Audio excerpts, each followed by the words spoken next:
Assalamualaikum warahmatullahi wabarakatuh. Kembali lagi di channel Stephen Astrino. Kita di video kali ini akan melanjutkan pembelajaran kita di mata kuliah atau materi akuntansi ya. Jadi sebelumnya kita di 9 video pertama itu kita membahas perusahaan yang bergerak dalam bidang jasa ya teman-teman ya. Di situ kita udah belajar siklus akuntansi dari awal, mulai dari analisis transaksi sampai dengan membuat laporan keuangan. Nah, sini di video ini dan seterusnya kita akan mencoba membahas perusahaan yang bergerak pada bidang perdagangan. Tentu berbeda ya teman-teman ya. Nah, perbedaannya akan kita lihat di video kali ini. Untuk rangka materi di video kali ini 3 aja. Yang pertama ada perbedaan perusahaan yang bergerak dalam bidang jasa dan dagang ya. Lalu yang kedua itu pencatatan persediaan menggunakan metode perpetual ataupun periode. Kemudian yang ketiga kita akan mencoba untuk menjurnal transaksi sederhana terkait pembelian. Oke, kita masuk ke perbedaan jasa dan dagang dulu teman-teman ya. Sebenarnya perbedaannya sangat simpel ya, cukup mendasar. Perbedaannya itu adalah produk yang dijual itu dalam bentuk apa gitu.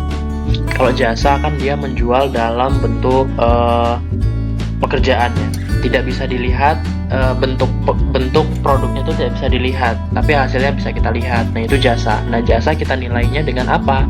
Dengan nilai jasa tentunya, nilai pertukaran itu. Kalau misal kita melakukan misalnya bersih-bersih gitu misalnya, kita dibayar sesuai dengan nilai jasa yang kita berikan. Nah sedangkan kalau perusahaan dagang, dia itu menjual barang, produknya itu jelas, produknya kelihatan dan bisa disentuh, bisa dilihat. Nah mencatatnya gimana? Yaitu dengan harga barang tentu saja.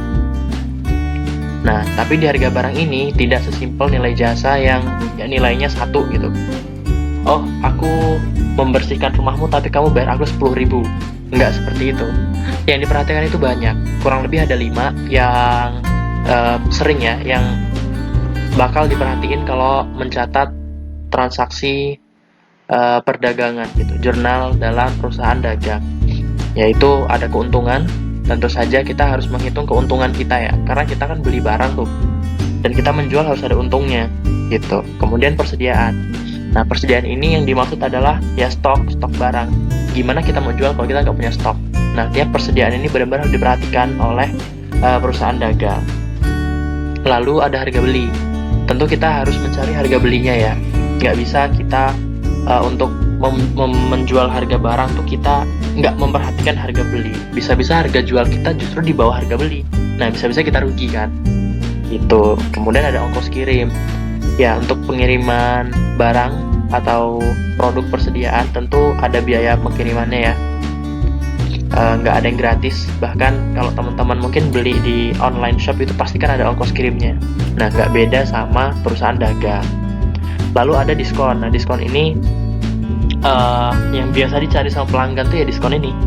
Di dalam menjual barang, perusahaan atau pelanggan mengharapkan diskon, selalu seperti itu. Jadi perusahaan menawarkan diskon gitu, jadi agar produknya laku gitulah. Jadi 5 hal ini perlu diperhatikan di dalam perusahaan yang bergerak dalam bidang jasa, yang bergerak dalam bidang dagang. Berbeda dengan jasa yang hanya satu aja, ya pokoknya menentukan tarifnya itu tidak perlu memperhatikan hal-hal yang lain gitu. Nah lalu ada akun-akun yang akan sering kita gunakan ya. Ini akun-akun yang tidak ada di perusahaan jasa. Ada inventory atau persediaan, ada cost of goods sold ya, COGS, biasa disingkat COGS, itu harga pokok produksi. Kemudian purchase discount, diskon pembelian, sales discount, purchase return and allowance, sales return and allowance, frank in dan frank out. Nah ini masih berkaitan dengan perbedaan tadi ya. Itu yang inventory kan persediaan, cost of goods sold itu harga belinya, purchase discount, sales discount itu diskon, purchase return, sales return itu pengembalian barang yang sudah dibeli tadi atau yang sudah dijual. Lalu ada ongkos kirim. Nah ini yang bakal sering banget ya, yang ciri khasnya dari perusahaan dagang tuh ya ini yang membedakan. Ada akun-akun khusus yang tidak ada di perusahaan jasa. Nah lalu untuk pencatatan persediaan ada periodik dan ada perpetual ya teman-teman. Di situ bedanya udah aku rangkum ya. Untuk perubahan saldo inventory di periodik itu atau persediaan ya, perubahan saldo persediaan itu dilakukan di akhir tahun, yaitu dalam bentuk penyesuaian. Jadi periodik itu untuk menilai persediaan itu kita melakukan cek fisik ya, cek fisik di gudang. Jadi di gudang itu ada barang-barang persediaan kita hitung tuh ada berapa totalnya. Berbeda dengan perpetual. Dan perpetual itu setiap ada transaksi yang melibatkan persediaan, mau itu pembelian, mau itu penjualan, pengembalian ataupun diskon yang lain-lain, itu dilakukan atau dicatat setiap terjadi transaksi. Nah itu ya bedanya teman-teman, beda mendasarnya tuh di situ. Ya kalau periodik dilakukan di akhir tahun dengan cara melakukan cek fisik di gudang, sedangkan perpetual itu dicatat pada setiap transaksi. Kemudian untuk pembelian, periodik menggunakan akun purchase ya atau pembelian. Lalu di perpetual menggunakan langsung ke inventory. Kemudian retur pembelian, purchase return and allowance, perpetual langsung ke inventory juga. Diskon pembelian itu purchase discount, perpetual juga inventory langsung. Ongkos kirim pembelian pada periodik itu break in, perpetual juga langsung inventory. Nah ini sudah dirangkum, jadi semoga teman-teman cepat untuk mengerti, untuk menghafalnya juga. Nah lalu untuk penjualan ya, penjualan periodik itu mencatatnya dengan sales. Kalau perpetual itu ada sales dan COGS juga dicatat. Yang tadi ya di awal ya, cost of goods sold, yaitu harga pokok produksi, harga pokok barangnya. Kemudian ada retur penjualan, akunnya sama, sales return and allowance. Kemudian diskon penjualan, akunnya juga sama, dan ongkos kirim penjualan juga akunnya sama, break out. Nah jadi untuk yang pembelian itu beda ya. Nah untuk pembelian ini beda ya teman-teman, sedangkan untuk yang penjualan akunnya kurang lebih sama.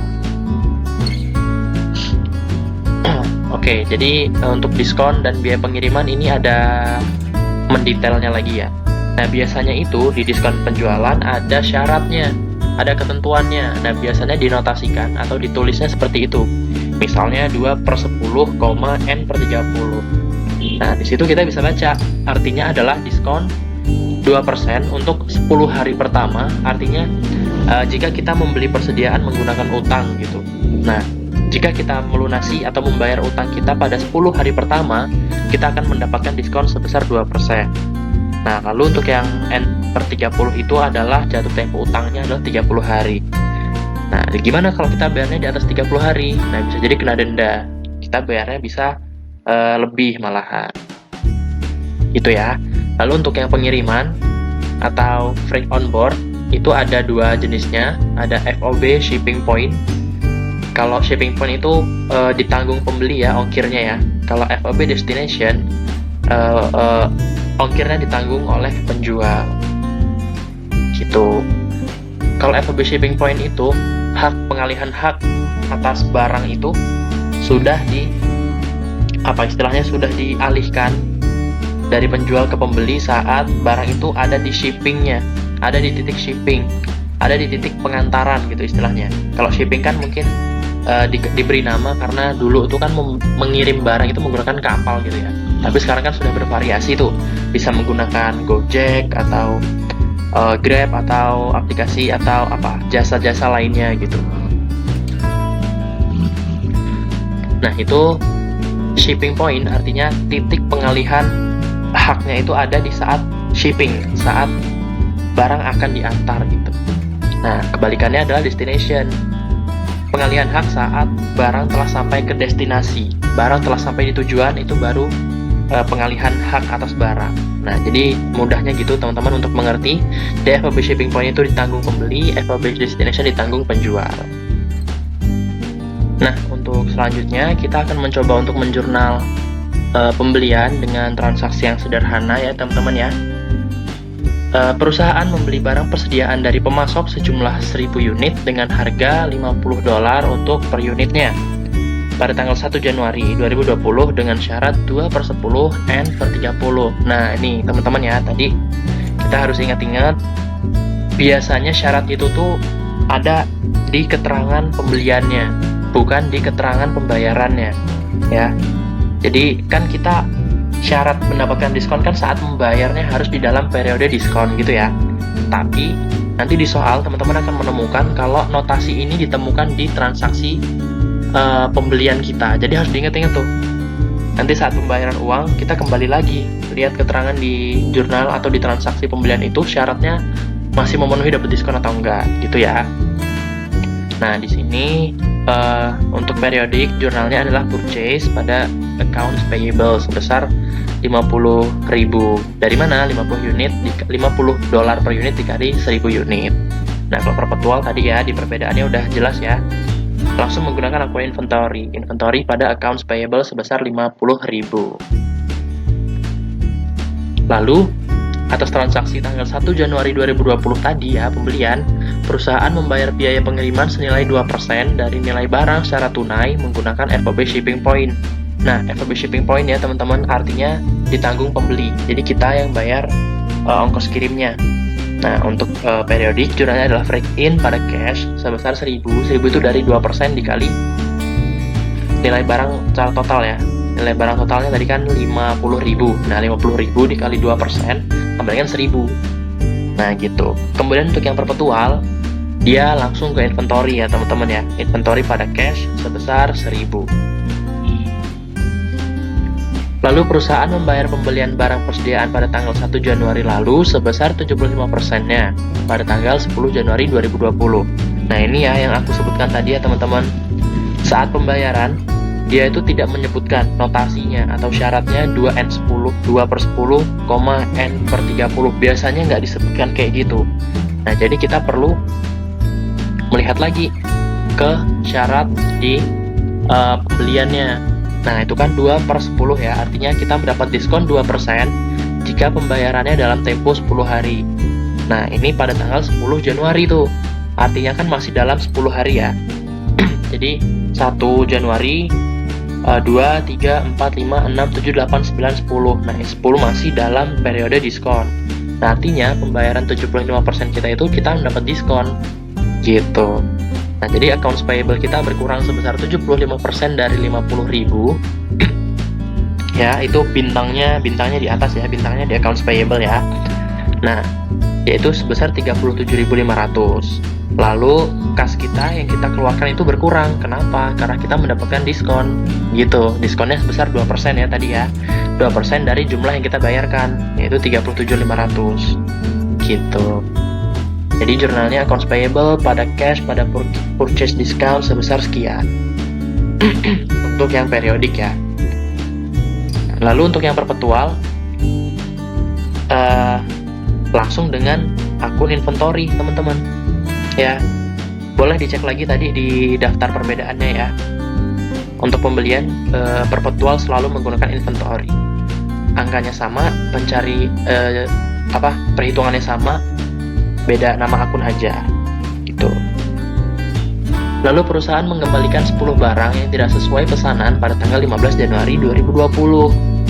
Nah, akunnya adalah accounts payable pada purchase return and allowance sebesar 10 dikali $50 sebesar yaitu 500. Sedangkan perpetual langsung menggunakan inventory gitu teman-teman.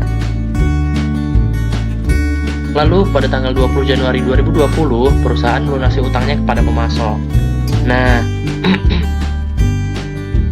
ya utangnya sisa berapa? Sisa 12.500 ya teman-teman ya, karena tadi itu kita udah membayar utang atau mengurangi utang sebesar 37.500 dengan diskon tadi ya. Nah artinya kita masih ada tanggungan utang sebesar sisanya yaitu 12.500. Jurnalnya sama yaitu accounts payable pada cash. Itu tanggal 20 ya, mohon maaf teman-teman, tanggal 20 Januari 2020. Oke, sekian dulu video kita tentang perusahaan dagang ini. Mungkin buat teman-teman untuk melanjutkan ke video selanjutnya dihafalkan ya dan dimengerti tadi perbedaan-perbedaan antara jasa dan dagang, terutama akun-akunnya, karena nanti kita akan banyak menjurnal dan jurnalnya melibatkan akun-akun itu ya. Perbedaan periodik dan perpetual itu ditekankan banget di video kali ini. Oke, seperti biasa, kita ada pantun untuk menutup video kita. Ayo catat perpetual, ayo catat periodik. Jika usaha sudah maksimal, pasti hasil akan baik. Oke, jangan lupa follow Instagram aku di Stephen Amstrino. Jangan lupa like juga dan juga subscribe. Dan share jika menurut teman-teman ini sangat bermanfaat. Sampai jumpa di video selanjutnya. Terima kasih. Wassalamualaikum warahmatullahi wabarakatuh.